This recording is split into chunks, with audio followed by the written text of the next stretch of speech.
Maharashtra bulletin, नई सोच नई दिशा। श्रमिक सेना ने अतिक्रमण के खिलाफ कार्रवाई करने के लिए एक निजी ठेकेदार की नियुक्ति का विरोध किया है और नासिक महानगर पालिका आयुक्त मनीषा खत्री को एक आवेदन सौंपा है। श्रमिक सेना ने अतिक्रमण हटाने के लिए एक निजी ठेकेदार की नियुक्ति का विरोध किया है और नासिक नगर स्ट्रीट वेंडर्स समिति ने अतिक्रमण हटाने के लिए एक निजी ठेकेदार की नियुक्ति का प्रस्ताव पारित नहीं किया है। इसके अलावा स्थानीय हॉकर्स एसोसिएशन को भी विश्वास में नहीं लिया गया है। आरोप लगाया गया है कि अतिक्रमण विभाग के उपायुक्त मनमाने ढंग से काम कर रहे हैं। उन्होंने अतिक्रमण हटाने के लिए किसी बाहरी एजेंसी की नियुक्ति के संबंध में इस विभाग के अंतर्गत आने वाली एजेंसियों के साथ कोई चर्चा नहीं की है। साथ ही श्रमिक सेना के पदाधिकारियों ने आरोप लगाया है कि एक बार निजी ठेकेदार स्थापित हो जाने पर जानबूझकर फेरी वालों के खिलाफ कार्रवाई करेंगे।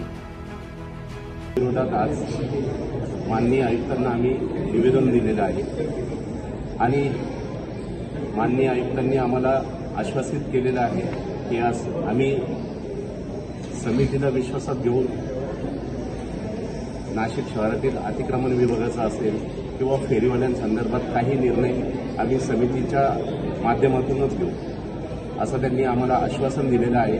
त्या प्रसंगी आमचे सर्व नाशिक शहरातील श्रमिक ऑर्गनायझेशनचे पदाधिकारी यावेळी उपस्थित होते आणि नाशिक शहरातील जे विस्थापित घटक आहेत, हॉकर्स आहेत, यांच्या अडीअडचणींसंदर्भात आमची आयुक्त मॅडम यांच्यासोबत चर्चा झाली आणि सकारात्मक अशी चर्चा झालेली आहे।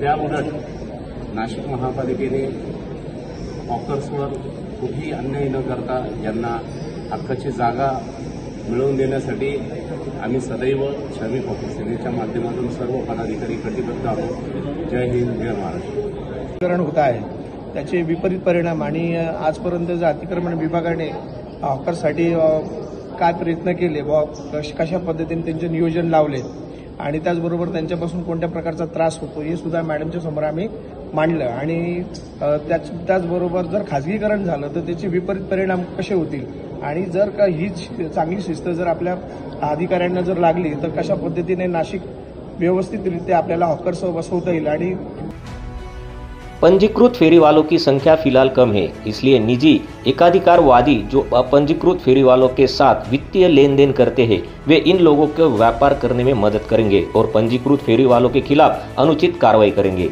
उन्होंने चेतावनी दी कि यदि ठेकेदार की नियुक्ति की गई तो इसका कड़ा विरोध करेंगे या मुंबई उच्च न्यायालय में जनहित याचिका दायर करेंगे। इस अवसर पर शिवसेना उपनेता व श्रमिक सेना के संस्थापक अध्यक्ष सुनील बागुल, जिला प्रमुख अजय बागुल, जिला कार्याध्यक्ष बालासाहेब पाठक, महानगर प्रमुख मामा राजवाड़े, हॉकर सेना के जिला कार्याध्यक्ष संदीप जाधव, शहर हॉकर समिति सदस्य नवनाथ ढगे, उपजिला प्रमुख राजाभाऊ चौहान, उपजिला प्रमुख संतोष सालुंके, सचिव जयेश सूर्यवंशी, सचिव सुशील काकड़े, शहर अध्यक्ष सलमान खान, शहर संगठक कस्तूरी आटवने व अन्य पदाधिकारी उपस्थित थे। महाराष्ट्र बुलेटिन के लिए Atul Pawar, Nashik. Maharashtra bulletin YouTube channel को शेयर करें, सब्सक्राइब करें, बेल आइकॉन पर क्लिक करें।